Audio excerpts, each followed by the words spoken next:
Hi guys, and welcome to part 2 of the PZKPFW III Ausf A from IBG models with the World at War magazine that is available from WH Smith's and modelling shop retailers. And we've started with the assembly of the kit. The sprues have been washed, as I do with every kit to begin with, and some small parts have been assembled onto the bathtub chassis, the upper hull and the turret assembly. One of the tracks I've removed, the track and wheel assemblies I've removed to try out a little bit of manipulation of the upper run of the track to attempt to replicate track sag. Now what I've done there so far is applied some gentle heat and then holding or supporting the upper return rollers up at the top there. I've just been sort of pressing and holding the track to try and generate a little bit of sag. Likewise in here, this one has worked relatively well so far. It still needs a little bit more, I think. Not so much in here, just need to work on those a little bit at a time, I think. Because what I don't want to do, of course, is break them. And if you look there, you can see evidence of some sort of spraying on the track there. What I don't want to do is actually snap those, but I do want to try and get a little bit of sag on the upper run, just to make it look a little bit more effective. And the other thing that I've done is try to clean up the seam line a bit with using a very fine file, sort of just giving it a swipe in between the track links, and then of course the top of the track links you can get yourself a sanding pad of some description like this and just give that a run over the whole thing to get rid of the seam that's running across all of the links, so that that won't be so obvious when it's painted and dry brushed to highlight it. So far the fit of this kit is incredibly good, very good indeed. I'm very pleased with it so far. I'm just going to pop the upper and lower hulls together to give you an idea. There's a tiny little bit of a gap at the front. Let's try and focus on that for you. Little bit of a gap at the front, but that will close up with some glue and being clamped or held in place. That will close up admirably, and the rest of it, as you can see underneath, fits very well, and the rear fits very well. There are some surprisingly fiddly bits to fit on this, and a couple of other bits that I'll mention which aren't described particularly well, I guess you'd say, in the instructions, because the instructions are, as you can see there, in the simplest form imaginable, just in 4 little panels, so some of the bits are not as clear as they could be. For example, this small part here, which is incredibly fragile, which I managed to break. Let me focus on this for you.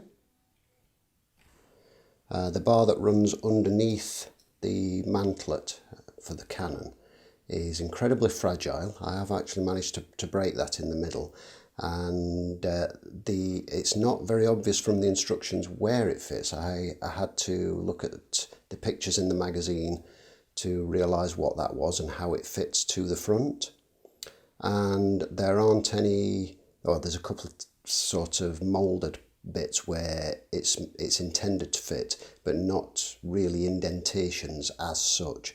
So what I've had to do there is drill those out ever so slightly, just to allow something for it to grip onto. But that's something obviously you'll have to be careful with, because a little bit of a knock on that and that will ping off quite easily. That could of course be replicated with a bit of wire if you do have problems with that, or if you break it. If you've got some thin wire, and it would be relatively easy to bend that to shape, bearing in mind the profile, because it bends that way and then down very slightly, and that's more obvious when you look at the reference pictures. So that could be replicated with a bit of wire should you need to do so.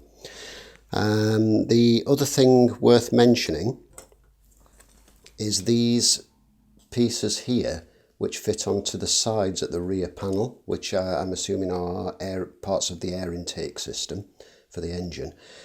These, although they look the same on the sprue, they are actually sloped. They have a gentle backward slope, so they need to be fitted in such a manner. I think this is part 3 on the left and part 2 on the right, but it needs to be fitted in such a manner that the thicker part of the solid upper section there goes to the front and the thinner part there to the rear. And likewise the same on this one. So obviously if you get those the wrong way round, what will happen is you will have the thicker portion at the rear and it will be standing proud. So that one's not explained extremely well in the instructions, so do bear that in mind as well. And the one other thing which the magazine itself was not particularly helpful on, because it doesn't show you a good rear view, is this part here when I find it. Okay, the part in question is this one.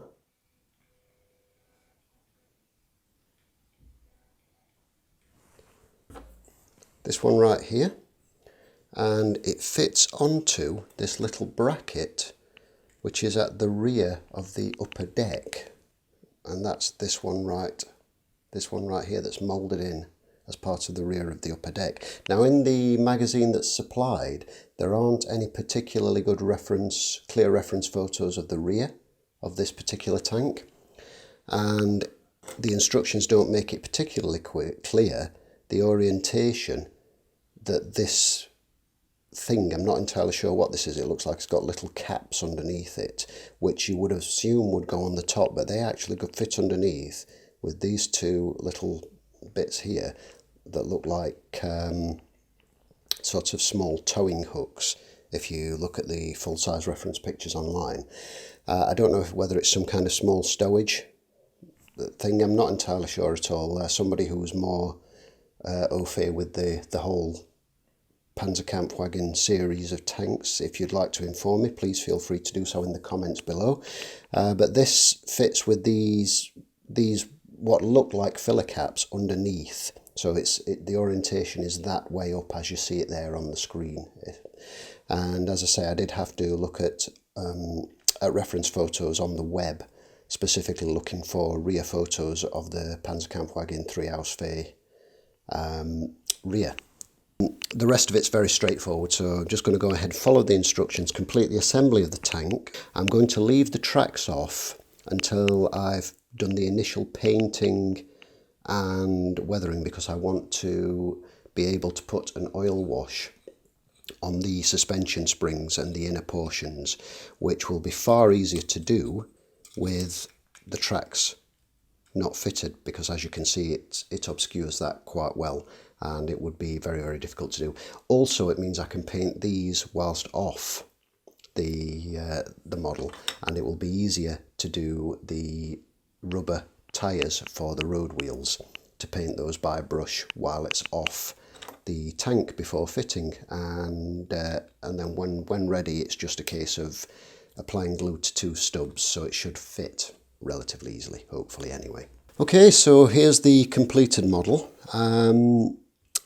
It's a relatively straightforward build, as I did say previously, but it's not as straightforward as I had first thought, because there are quite a few small and fiddly pieces to fit.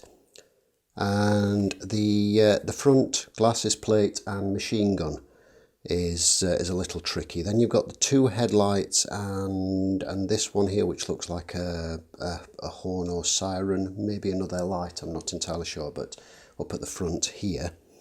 As previously mentioned, you've got this rail that goes underneath the gun mantlet on the turret, which is a little tricky. Then you have a couple of small pieces which fit onto the side of the upper deck.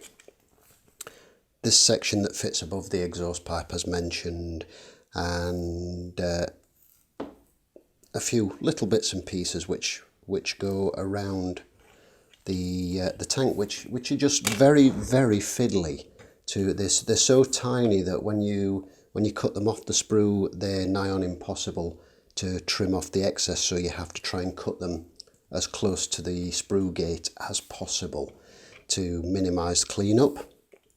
And here we see everything's just kind of push fitted together, apart from the main body's glued together and the turret is glued together. But of course that does pop off like you would get with any other tank. The gun is movable, as you can see, which is nice. You could glue that in place, but it's kind of nice that that's movable. And I've also fixed it so that the machine gun is movable as well, rather than have it just fixed straight forward, because what I want to do is be able to position it like so, because it obscures one of the hatches. So I imagine to use that hatch, the machine gun would either be left pointing up and away from it, or down and away from it like so. If anybody knows otherwise, then please feel free to comment in the comment section below. I'm no tank expert by any means, so that's not necessarily the case. But anyway, the tracks have been cleaned up as described. Just needs a little bit of dressing up. As I said, they're just pushed on at the moment. That's the left hand track, which hasn't been treated as yet. And the right hand track, which I have started to mould a little bit, started to shape a little bit, so that it has a bit of a sag effect. So I do need to try and get that to sag a little bit more, and on these sections particularly. But I think that will look quite good once done. And as I say, I'm going to paint the tracks separately off the tank so that I can put an oil wash on the suspension and what have you. I don't want to weather this one particularly heavily with regards to dust and mud and such, so that you will still be able to see the suspension springs behind the road wheels there. So hopefully that's a plan with that one. But yes, the detail of this tank, as I've said before, really impressed with it. For the size of it, for such a small tank, 72nd scale tank, it's very impressive. So the next thing we need to look at, of course, is the paint. Now, the standard paint is just Panzergrau, or grey, plain boring grey. So unless you introduce a bit of modulation and some weathering, grey is pretty boring. So I want to do something a little bit more noticeable, stand out a bit more, even though the decals that you get with the kit are only for number 223. What I want to do is go with this particular colour scheme, Panzer 221, which is Panzer Grey with 1/3 coverage of dunkelbraun, which dunkelgrau, which is dunkel grey, and 1/3 coverage of dunkelbraun, which is brown, giving a sort of camouflage pattern, just breaking up the boringness of the grey a little bit. And the grey is one reason I don't like modern jets. It's a prime example. They're pointy, boring, and grey. So yeah, that will break up the colour a little bit. So that's going to be the next bit, is putting down some paint. But before I do that, I'm just going to zoom in tight and give you a bit of a look over the tank at close range. There we go, as you can see,